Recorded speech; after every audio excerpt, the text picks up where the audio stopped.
Assalamualaikum warahmatullahi wabarakatuh. Perkenalkan kami dari kelompok 9 Praktikum Ilmu Kesehatan Ternak D dengan asisten pembimbing Kak Adelia Sarah, dengan anggota saya sendiri Zulfikar Zafrul Fikri dengan NIM 2301 0120 140140. Kenalkan, nama saya Intan Puspitasari dengan NIM 2301 0120 Maka nama saya Elmindi Rahayu dengan NIM 23001 213 dari kelas IKT D. Saya Veronica Agustin dengan NIM 230 101 201 20058. Pada praktikum tentang nekropsi unggas, kelompok kami melakukan nekropsi seekor ayam broiler dan ayam petelur berjenis kelamin betina yang berusia pada masa afkir ayam yang didapatkan dari Fakultas Peternakan dan Pertanian Universitas Diponegoro dengan kondisi yang sehat dengan cara pencegahan atau pengobatan dengan cara vaksinasi. Kondisi bulu yang bersih dan agak mengkilat. Pada bagian kepala dan dada juga normal, tetapi pada lubang-lubang tubuh, pada paruh ayam broiler dan ayam layer normal, pada mata ayam broiler normal, pada ayam layer mengalami katarak pada mata kanan sedangkan mata kiri normal, sinus normal semua. Pada kloaka ayam broiler sedikit kotor tetapi normal, pada ayam petelur bersih dan normal. Setelah dilakukan nekropsi, pengecekan permukaan tubuh atau kulit ayam dengan tidak adanya luka terbuka dan tidak ada memar biru pada kedua ayam. Pada pemeriksaan kaki, warna kaki pada kedua ayam warna kekuningan, tapi pada ayam petelur sedikit berwarna putih. Dan pemeriksaan luka dan pembegakan pada kedua ayam tidak ada luka dan pembegakan. Kemudian pemeriksaan kelainan jaringan di bawah kulit di mana tidak ada memar, luka terbuka dan berdarah di dalam pada kedua ayam. Pada pemeriksaan bagian kepala di kedua ayam tidak ada kebengkakan dan keluar lendir. Untuk pemeriksaan pada bagian kepala selanjutnya dengan memotong paruh untuk pemeriksaan adanya lendir cair dan padatan seperti keju. Kedua ayam dengan kondisi normal. Pemeriksaan pada bagian penutup mata di mana warnanya tidak putih pucat, tidak ada merah meradang dan tidak berwarna kebiruan.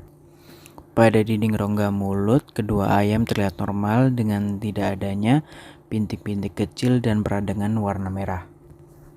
Kemudian pada pemeriksaan pertemuan rongga mulut atas dan bawah menuju ujung tenggorokan dengan tidak adanya bengkak merah, adanya luka dan bengkak merah, tidak adanya luka dan tidak ada bintik-bintik putih.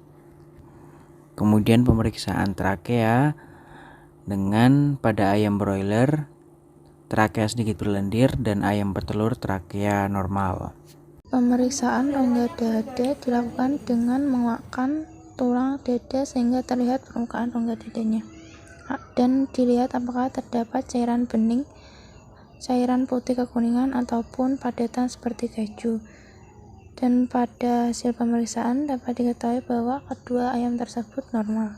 Pada pemeriksaan kantong udara dapat diamati dengan melihat bagian rongga perut maupun rongga dadanya, di mana pada ayam broiler memiliki kantong udara yang bening, sedangkan pada ayam layer memiliki kantong udara yang agak keruh.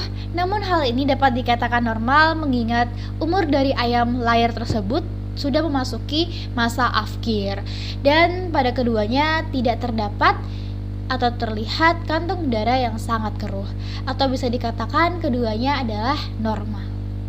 Pemeriksaan hati dilakukan untuk memeriksa apakah terdapat kelainan seperti hati yang berwarna pucat atau kuning dan terdapat bintik merah, atau hati membesar dan mengecil dan terdapat selaput putih atau flek-flek kuning tua dan juga ditekan rapuh.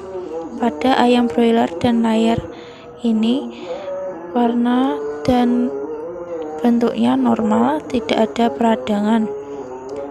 Namun pada ayam layer jika ditekan sedikit rapuh.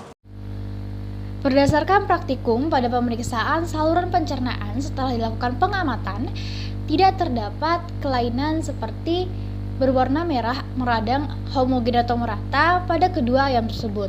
Namun, terdapat spot-spot dinding khusus halus yang meradang pada ayam broiler maupun layer.